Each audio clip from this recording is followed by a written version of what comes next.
जब हम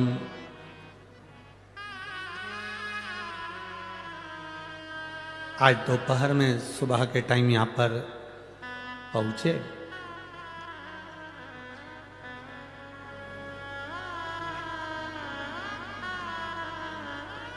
जब यहाँ पहुंचे तो एयरपोर्ट पर जो हमको गाड़ी में बिठाकर एयरपोर्ट तक लेकर आए, फ्लाइट से वहाँ तक, उनका नाम हमें स्मरण में नहीं आ रहा। उनकी भी जमीन यहीं कहीं बाजू में लगी, कहीं हमारे आसपास में कथा हो रही है। उन्होंने हमसे एक प्रश्न किया, नाम का स्मरण तो हमको नहीं आ रहा क्योंकि इतना ध्यान नहीं है, पर उन्होंने एक बहुत अच्छा प्रश्न किया।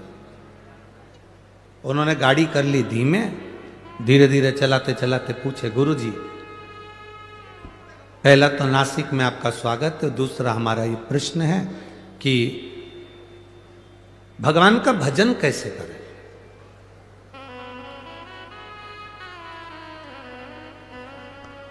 अब हमने कहा सामने इधर से घुमाकर तुम एयरपोर्ट पे ले जाके खड़ा कर दोगे, प्रवचन थोड़ा लंबा है। अब हम बोलेंगे कि भजन कैसे कर, उसका प्रश्न था भगवान का भजन कैसे करें। फिर भी हमने कहा एक बार कबीरा का एक संवाद अपनी जिंदगी में जरूर उतारना। दो बहन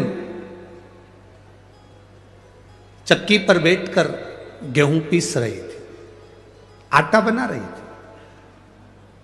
एक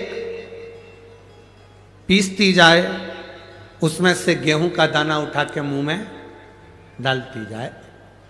नासिक की भी कई जीजियों की आदत है, ऐसा नहीं है? दाना लिया मुंह में डाला। दूसरी भी पीसती जाए, मुख में दाना नहीं डाल रही, फिर उसने लिया मुंह में डाल लिया, फिर पीसती जाए। दूसरी बहन ने देखा आधे घंटा हो गया, 1 घंटा हो गया, ये गेहूं का दाना उठाती है मुंह में डाल लेती है, फिर दाना उठाती फिर मुंह में डाल लेती है, ये कोई अच्छी बात है? बहन ने बहन से कहा तेरे में बुद्धि नहीं है, अक्ल नहीं है, मूर्ख है तू, बिल्कुल चतुराई नहीं तेरे में। क्या कर रही है ये? दाना उठाया मुंह में डाल लिया, फिर दाना उठाया मुंह में डाल लिया,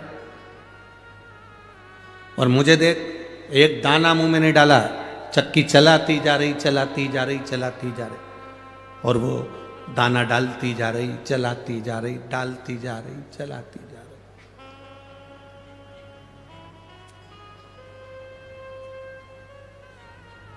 दाना खत्म हो गया, आटे की बोरी दोनों ने उठाई, लेके जा रही थी। रास्ते में बहुत सारा कीचड़ था, पानी पड़ा था, खड्डा था, कीचड़ में दोनों का पांव फिसला, आटे की बोरी का आटा पूरा कीचड़ में डूब गया। सबसे ज्यादा दुख किसको हुआ? बोलो तो ही जीजियो, बोलो जरा, ए नासिक की जीजियो, और जितने नासिक के जीजा उन बैठे हैं अच्छे से बोलो, सबसे ज्यादा दुख किसको हुआ? जिसने एक दाना भी मुंह में नहीं डाला था, बेचारी लगी रही, लगी रही, लगी रही, और उसको दुख नहीं हुआ, उसको लगा कि गिर गया तो कोई बात नहीं, अपन तो निपटा लिए, अपन तो निपटा, अपने को क्या टेंशन। हमने उससे कहा कबीरदास जी का ये चरित्र अपनी जिंदगी में उतारना। एक वो होता है जो दिन भर 24 घंटे लगा रहता है और कभी भगवान का भजन नहीं कर पाता, और एक वो होती है काम करती जा रही है, दाना चखती जा रही है, काम करती जा रही है और शिव महापुराण सुनती जा रही है।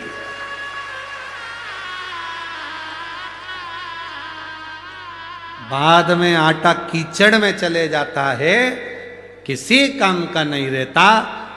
जो तुम्हारा समय चल रहा है जो तुम्हारी सत्ता चल रही है, जो तुम्हारा वैभव चल रहा है, जो तुम्हें कुर्सी मिली, जो तुम्हें पद मिला, जो तुम्हें प्रतिष्ठा मिली, आप कहीं के आमदार बन जाएं, खासदार बन जाएं, अध्यक्ष बन जाएं, उपाध्यक्ष बन जाएं, कहीं कोई पद प्रतिष्ठा कुर्सी पद या आपके पास में वैभव धन कुछ आ जाए तो उसका प्रयोग करना प्रारंभ करो। तो अपने चलते समय में, अपनी चलते हुए कर्म में, अपनी चलती हुई दुकान में, अपने चलते हुए क्रम में से थोड़ा थोड़ा भगवान का भजन मुख में डालना प्रारंभ करो और काम करते चलो। एक कथा हमने पहले